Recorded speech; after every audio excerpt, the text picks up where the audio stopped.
ये बात तो सच है कि पूरी दुनिया में ग्रीक तथा नॉर्थ की कथाएं काफ़ी प्रचलित हैं और उनकी कथाओं में जिक्र हो चुके एनिमल्स को लेकर ना जाने कई टीवी सीरीज और फिल्में भी बनाई जा चुकी हैं। पर लोक कथाओं को जन्म देने वाला देश यानी हमारा प्यारा भारत के किस्से आज भले ही उतने प्रचलित ना हो, पर भारत की लोक कथाएं दूसरे भी देश की लोक कथाओं से कई ज़्यादा पुरानी हैं। ऐसा कहा जाता है कि जब भारत में वेद व महाभारत की रचना हो रही थी तब पूरी दुनिया पत्तों के सहारे अपना शरीर को ढकना सीख रही थी।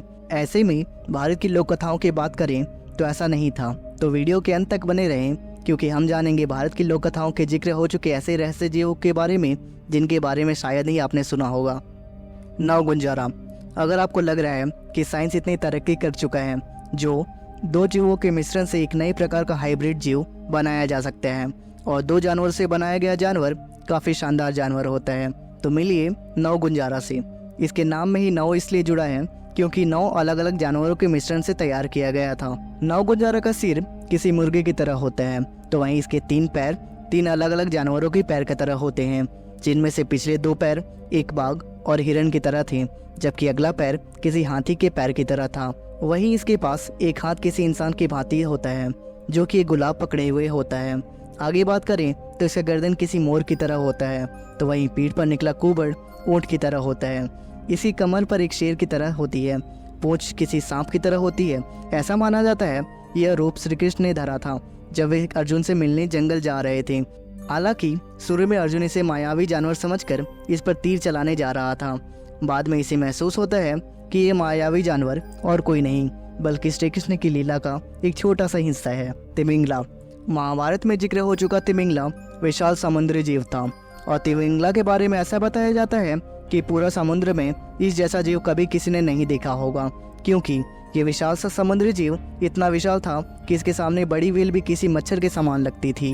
यही वजह है कि जब यह शिकार करने के लिए गोते लगाया करता था तो पानी की सतह पर आया करता था, तब चक्रवात या तूफान उत्पन्न होने लगती थी और तिमिंगला के प्रकोप से कोई भी जीव बच नहीं सकता था। ऐरावत। उम्मीद है सफ़ेद से दिखने वाले हाथी के किस्से आपने कहीं न कहीं जरूर सुने होंगे। अगर नहीं पता तो जान लें। इस सफ़ेद हाथी को इंद्र का वाहन माना जाता है। यह उन 16 हाथियों में शामिल है जो धरती का संतुलन बनाए रखते हैं। ऐरावत उन 16 हाथियों में सबसे विशाल और शक्तिशाली माना जाता है। इस जीव के बारे में ऐसा बताया जाता है कि इसके कई सिर हुआ करते थे और यह स्वर्ग के द्वार पर हमेशा खड़ा होकर स्वर्ग की रक्षा किया करते थे। बोरो। बोरो नामक यह छिपकली भारत के उत्तर पूर्वी इलाके में पाई जाती है, जिसकी लंबाई 20 फीट से भी ज़्यादा हुआ करती थी और यह एक ही दिन में 20 से लेकर 30 भेड़ बकरियों को खा जाया करती थी। अरुणाचल प्रदेश के आपातानी कबीले के मुताबिक बोरू नामक यह छिपकली दलदली क्षेत्रों में रहती है। रंग में लगभग सफ़ेद होती है और तथा छिपकली के लंबे पूंछ के बारे में ऐसा बताया जाता है कि इसके एक फटकार से ही इंसान की मौत हो जाया करती थी। भारत, भूटान, नेपाल, म्यांमार के पहाड़ी इलाकों में रहने वाले लोग आज भी बोरू नामक इस छिपकली को देखने का दावा करते हैं। जिन मंजू। इस पेड़ की यह खूबी थी कि इस पेड़ के फल का आकार इंसानों जैसा होता था। हर एक फल को इंसानों के समान आकार, हाथ, पैर व चेहरा होता था जो हमेशा हंसता हुआ दिखाई देता था। यह पेड़ भारत के साथ साथ चीन और जापान में कई सदी पहले देखे जाने का जिक्र मिलता है। Big foot. इस जीव को कई नामों से जाना जाता है, जैसे कि वन मानुस, वानर। ऐसा माना जाता है कि किष्किंधा नामक जगह पर ये वानर राज किया करते थे, इसलिए इनका उल्लेख रामायण तथा चीन के धार्मिक ग्रंथों में भी देखने को मिल जाता है।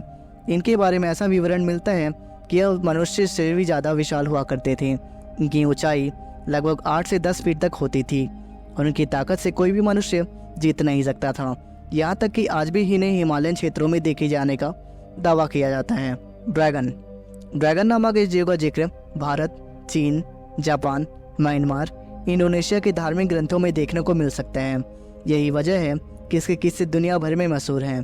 ड्रैगन के बारे में ऐसा बताया जाता है कि इसका शरीर सांप की तरह होता है और ये अपने पंखों की मदद से हवा में काफ़ी तेज़ी से उड़ जाया करती थी।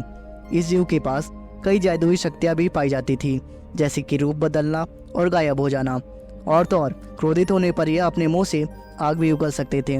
ग्रिफिन पक्षी की तरह दिखने वाला यह जानवर पुराने मंदिरों की दीवारों और मूर्तियों के रूप में आपको दिखने को मिल जाता है। कहा जाता है कि प्राचीन समय में कई योद्धा इस जानवर को काबू करके युद्ध में इसका वाहन की तरह इस्तेमाल किया करते थे। इस जीव का सिर किसी गरुड़ की भांति होता था और बाकी शरीर शेर की तरह। साथ ही साथ इसके 2 बड़े पंख भी हुआ करते थे जिसकी मदद से यह कहीं भी उड़ सकते थे। अपने मालिक के खातिर ग्रिफिन युद्ध में अपनी जान भी दे सकते थे। यही वजह है कि इस जानवर को परम वीरता का प्रतीक माना जाता है। यूनिकॉर्न नामक ये जानवर दरअसल एक सर वाला घोड़ा था जिसे लोग पवित्र माना करते थे। ऐसा माना जाता था अपने 2 पंखों के सहारे यह कहीं भी हवा में उड़ जाया करते थे और इसके पास कई जादुई शक्तियाँ भी पाई जाती थी। ऐसी अवधारणा थी कि इसे देखने मात्र से ही लोगों की किस्मत बदल जाती थी। यहाँ तक कि इस जीव का उल्लेख मोहनजोदाड़ो की शिल्प कलाओं में देखने को मिल जाता है। तो उम्मीद है कि ये वीडियो आप लोगों को पसंद आई होगी।